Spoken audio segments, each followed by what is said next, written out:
huge. People spend so much time doing these architectures, and people take out their cameras and they don't look at it with their own eyes. And the difference is when you take a picture, when are you going to look at it? In a few months or in a few years? We're not even sure if it's worth taking pictures of. But it is very good because of all the memories that come out when we look at pictures and so on. It struck me already that it was almost a habit, meanwhile, of pulling this device that we think helps with capturing the moment, freezing time, which as one of my classmates, Jackson, brought out recently. In the old days, we got films to take pictures, and all this technology makes all these pictures not unique anymore. There's a picture of a vulture and a starving child in Africa, and it amazed everyone, and he took this picture, and now it's all over Google. It's not unique anymore. And I think it's really important to keep one of these things unique, because people think, oh, wait a second, I've never seen this picture before, and people think, oh, this is what's happening on this earth right now. But that really works. This incredible organ, the eye, works how in comprehension what's the difference between the camera? Well, as you see, it's not that different than the camera because because it's seeing things, but it's not thinking it's seeing things. It doesn't have a brain. We can capture what we see and can actually retain the moment of astonishment in external forms of such picture, or do memories that we have deeply engraved inside of us is better. Now, maybe can I ask a few questions right here? Would you rather take a picture, Mr. Farrell? Would you rather look at a beautiful mountain view with a sunset and look at it for 2 minutes until it was gone, or would you rather take a picture of it and leave? I'd rather view it for 2 minutes until it's gone. Now, it's kind of obvious that, there we go, we have an answer, except for if we take a picture of it, we can have it as long as we want. We can look at it, but if you show it to someone else, they don't know what was there. As you see these pictures right here on the sides next to the paddles, I took these photos, and let me show you a few of them.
This picture, these are manipulated pictures with a computer, which also the eye cannot do. I actually, my mom took this one, but I manipulated it just to show.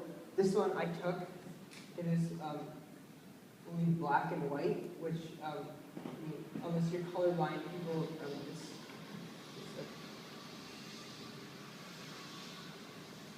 This picture right here was really close up, and as you can see, it's really focused on that right here, and there's no background, but there's a little bit of a shadow, so you can see that it was right back in front of the wall. This one was also really changed with the color, and this one was very used. I used the color of the I used the color of the flower to put it as background. And I put it too much once, and you can see the flower, but you can also see the green stem. And this thing gets the computer. It manipulates pictures, but in a way doesn't ruin it. But as you can, I mean, if you look at this picture, do you think it got ruined? I mean, can I ask, Dad? I mean, I don't think it did. But when it was before it was like that, it was just blue in a white background.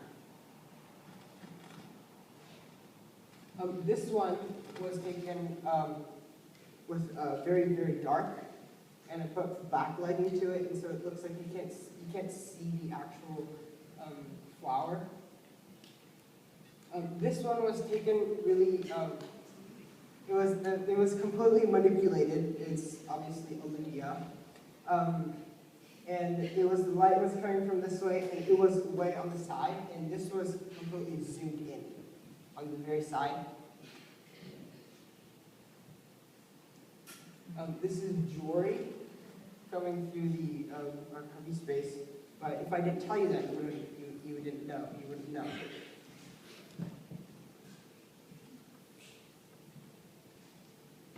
This is a flower. Obviously, I'm not going to tell where it was, because I will tell it later.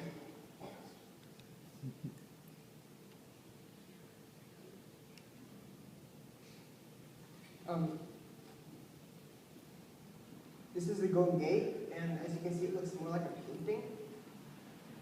This is Amelia with the background, and these are not manipulated pictures.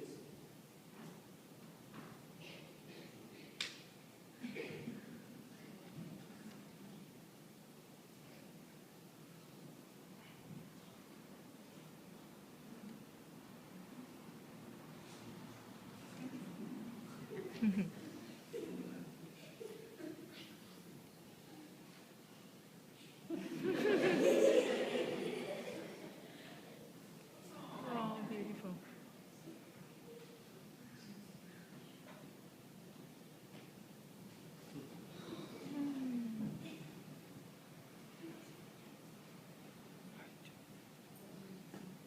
These are action photos, and eyes cannot,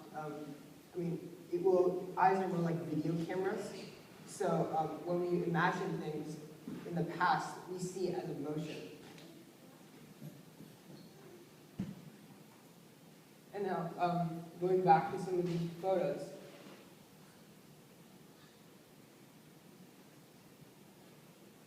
Now, this was, if I ask,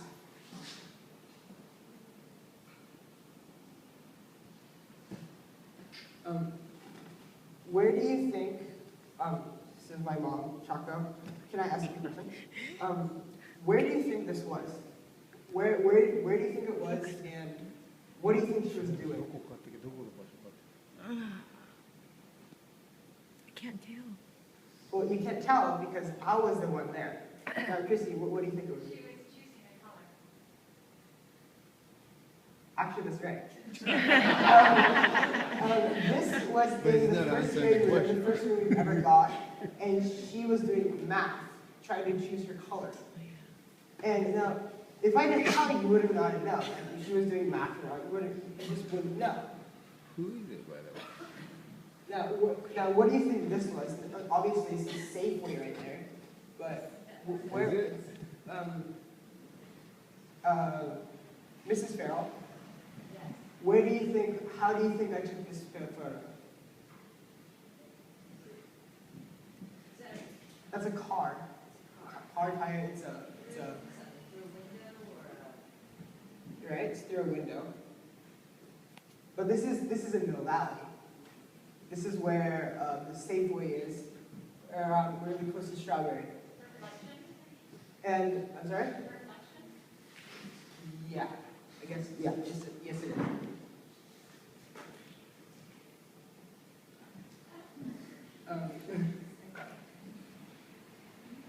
is. this photo was actually a little bit manipulated because it was really dark, but I just brightened it up. This photo was taken in the blue room in our school.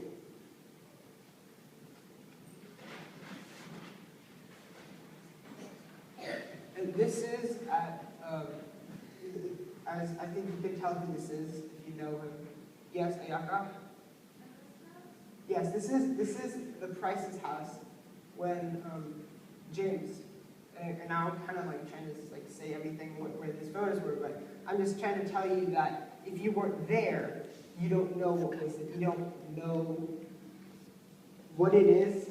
It doesn't say words to you. It does give you like an outline of what it was, but it doesn't tell you what was happening.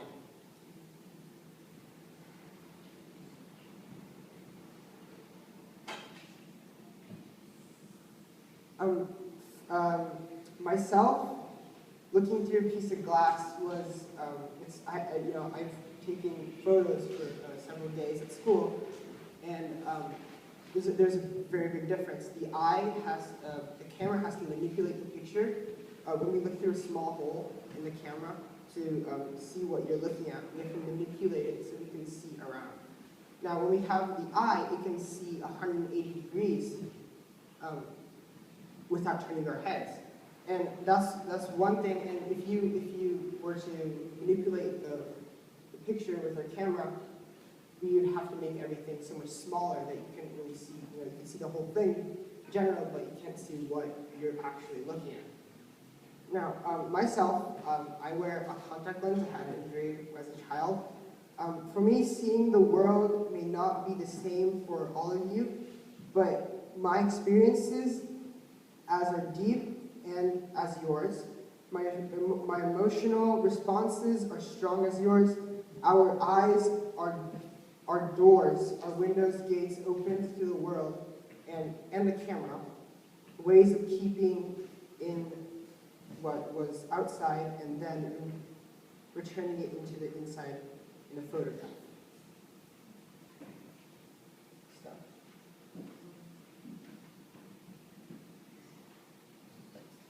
Let us remind ourselves what the eye is first.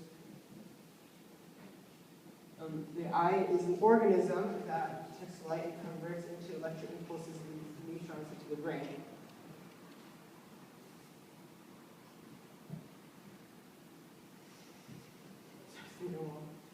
The camera is a device that captures light and stores that image and transmits it to another location. The camera is not that different from the eye. I kind of said that already. The camera has many lenses, and the eye has one.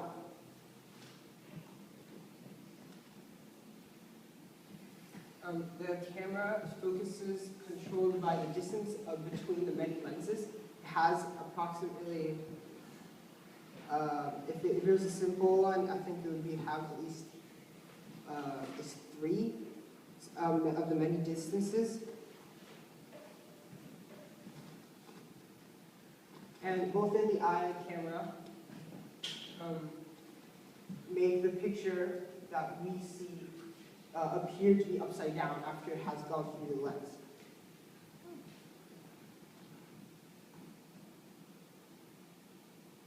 The eye focuses by using the one lens which expands and shrinks, controlled by the muscles in the eye.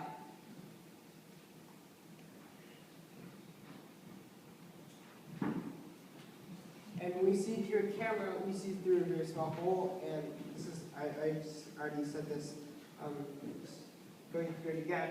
When we see through a camera, we see through a very small hole, and we need to manipulate that hole to make a wider focus. And with our 2 eyes, we have the ability to see 180 degrees.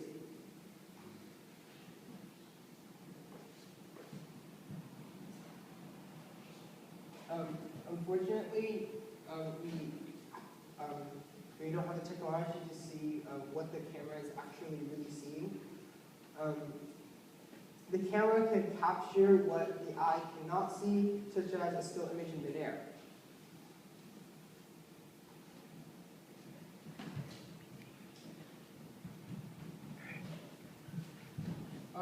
and something very close up, very far away. Computer can manipulate pictures.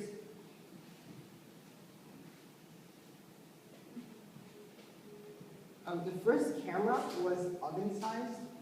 I can't really imagine carrying around an oven-sized camera, but it had a very small lens, and it was going through a mirror onto a piece of glass, which an artist would trace on a paper, actual light. And today, we just hit one button, and there we go. Bam, there's another picture. And we go maybe to Kinko's and print it out. As these pictures, that's what happened with these.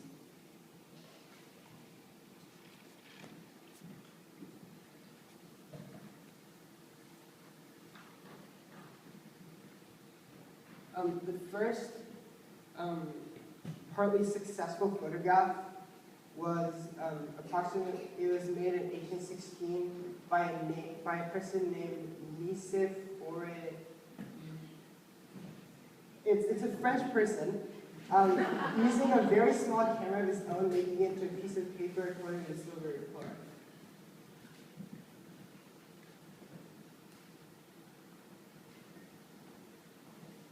The history of the camera, I'm going through a little bit of history, was the eye was used to solve a problem common in both digital and film cameras, how to get good contrast in an image while also capturing big detail.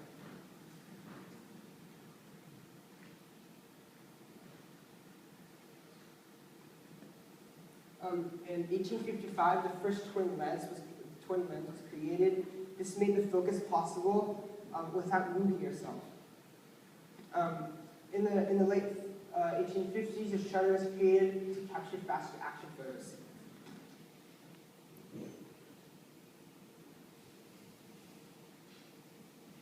In 1855, the film was invented by a company called Kodak, which is still in business today. This Kodak camera was very simple, a small box with a single shutter speed. This camera had 100 shots, and you had to bring it back to the company to redo the whole thing.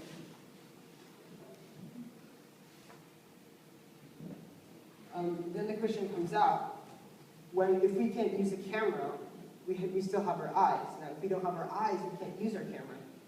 And now the question comes out, what is more fragile, a human eye or the camera?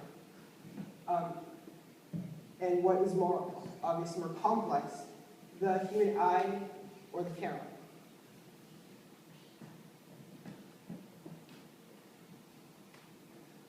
Going back 580 million years ago, the time of the Caribbean explosion, the complex eye seems to have been created. In the early days, the eye was just like a pinhole camera, and what's really interesting is when we create a camera, we started with a pinhole camera.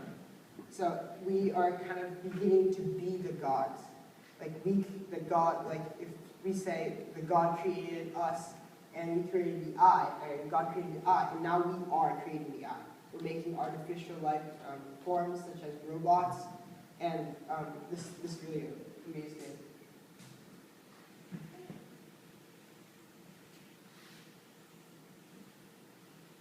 After many years, the eye closed and formed a cornea, which was filled with water.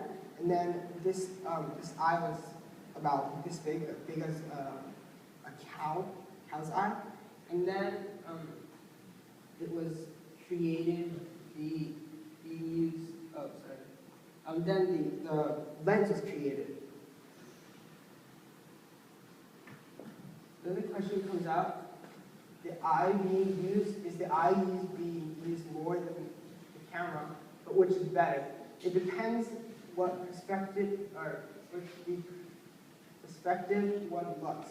If we want to capture moments, the camera is obviously more superior. For creating enduring memories, that question also comes out.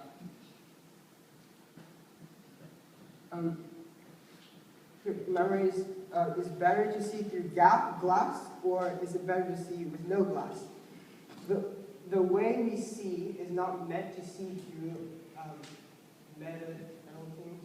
meditating objects, or is it?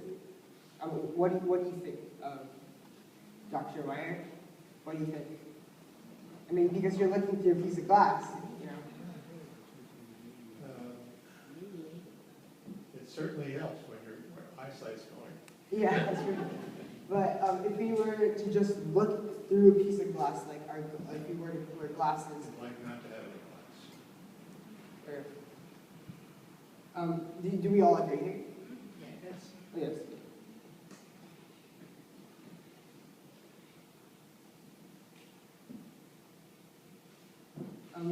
We perceive the world with our own eyes. We use the camera as a tool. Now, we should forget that because we tend to pull out our iPhones and take pictures, such as my dad taking a video right now. We look at a piece of glass. What do we look at? We obviously have windows in our houses, and we see through it, but because the light is going right through it. But our eyes focus where the light is shining from. So the glass is just there. It's not invisible, but it's visible, but there's something in front of it, and that's something that it's a mystery.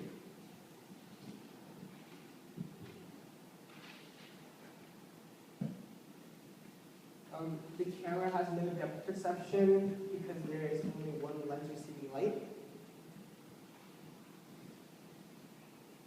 Actually, I had an injury on one of my eyes, and I couldn't see. I didn't have depth perception, so I had some bad incidents with baseball, and I couldn't hit the golf ball because you have to have depth perception. And now I see through a piece of plastic contact lens, so I can have depth perception. I'm actually very lucky that actually to lose this one. Then it goes, now the question at the very end, what is cute, awesome, sweet, interesting?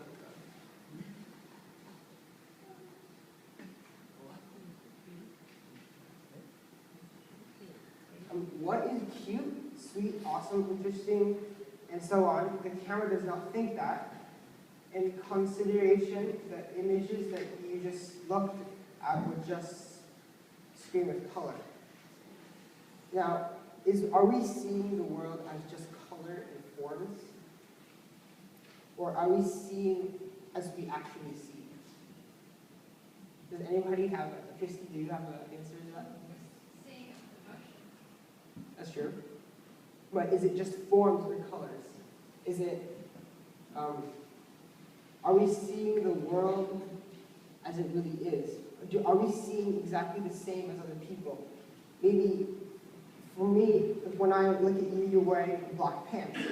It may be, for me, it may be, for you, actually, the one that's, when I see black, it may be pink. It may be it might be complete opposite colors, and it's just a mystery we can never figure out unless we go into someone and look through.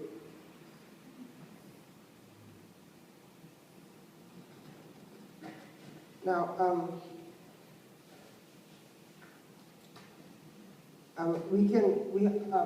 my question is there a conclusion to this project? There's obviously an answer. I don't know, do we think there's an answer to this, or a conclusion? Amy, or Mr. Cowan? Is there a conclusion? Yeah, what's yours? Well, my conclusion is, I think it's open. I personally think there is no conclusion to this. Mr. Garn, do you think there's a conclusion to this? Well, I think we see. That's I true. think our brain is so much part of the interpret what we see. The difference between the camera and the eye, like you said at the beginning, is the lack of the brain, lack of context. Yes, it's true. I can say that when I am videotaping an event, I'm not present, he's not in the room. I miss it. Yeah. these pictures on the sides, I don't remember taking an actual picture of them. Actually, I mean, I do, but I wasn't there. I mean, Right. I was there, but I was using the camera. So this moment right here, this one right here, Sophie, it's you know, it's an action photo, so I didn't actually see that actual moment. Because as soon as we take a picture, I think it was about 3,000th of a second. I didn't see it. Now,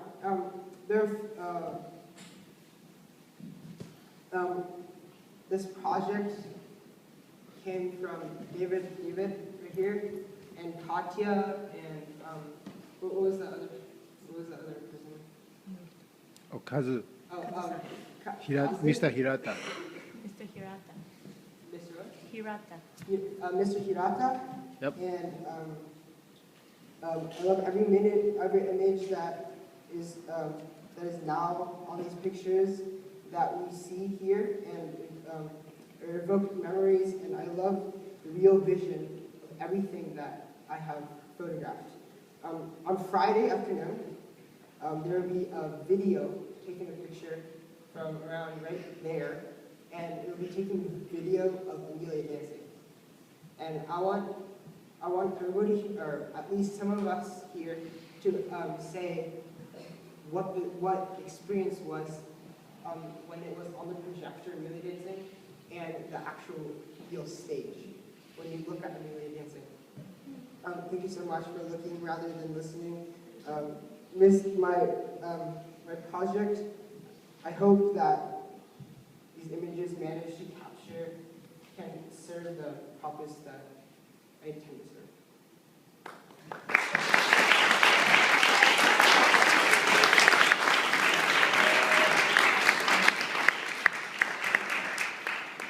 Very deeply philosophical questions there. Thank you, Shun. Do we have any questions for Shun? Yes. Jen. Question for you. It sounds like what you're talking about is, you know, mediation and having a brain versus not having a brain. What in your experience with making this project, how do you feel about the relationship between judgment, which humans have, maybe cameras don't, maybe they do, I don't know. Judgment and memory? Oh, could you just say that again? Judgment, like Yeah. being able to look Yeah. at something and then interpreting it, but also make a judgment about it. And memory? The ability Oh, to just say it to an actual picture that you took and what you see. just what your feelings about that. Well, I think all these pictures I took were, it was obviously for this project, but I kind of miss it. I kind of miss the moment I took. And if I were to say,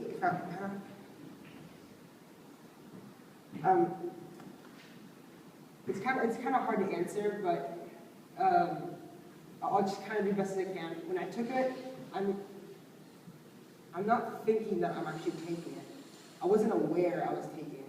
I was thinking, okay, there's a good one right there, and I wasn't thinking I was going to take a picture for myself. I can't really put it on there, but it's not. So it's this feeling of being there and not being there at the same time. Yeah, Is that something you understand as a photographer, David? Yeah, very much so. I mean, a lot of times, it's something that Shun and I talked about is I have a real hard time seeing my world on a two-dimensional screen as if I'm watching a television when something amazing or beautiful is happening in front of me. I want to just step away and be there and be present to it, but it's hard to do that and still do what you do. And yet again, when I look at this photograph of Jackson in motion, a lot of other pictures come to me from my memories of Jackson, and I sort of imagine what he was feeling at that moment when he was running with his hair in the wind. So it's a very complex theme, and it's not about one is better than the other. It's different, right? Any more questions? Yes. I'm wondering, Shun, if you consider or would consider now what in your opinion is the role of the photographer? Well, what I focus on is I don't really want to do it to myself. I want to more show it to other people. I want to show the pictures I have, but haven't seen at the same time. What I mean by that is I missed the split second of when I took that photo. But I just want to show it to people. I don't really want it for myself. Like as you see right here, I don't care if I keep it or not. I could give it to all you guys, and I could print them all out, but then it wouldn't be unique anymore. That's a good answer, thank you. Last one, yes, Katrina. It's actually just a comment. I think that it's wonderful that you're able to have a semi-non-conclusion to this massive project, and that you're perfectly comfortable with sitting in a space of non-conclusion. I think that's remarkable and deep at this age, and I'm just sure it has to do with his schooling. And Shun. So, okay. Thank you. You've been a wonderful audience. Thank you for your patience with our technical difficulties this morning. You did well to recover that and still present so This well. is kind of a little strange for me because I'm usually behind a guitar or a drum. So I just actually speaking, and I usually don't say when I play. So. But you should have seen him as Romeo. Oh my gosh. So tomorrow we will have another series of talks. We begin at 10:30 again.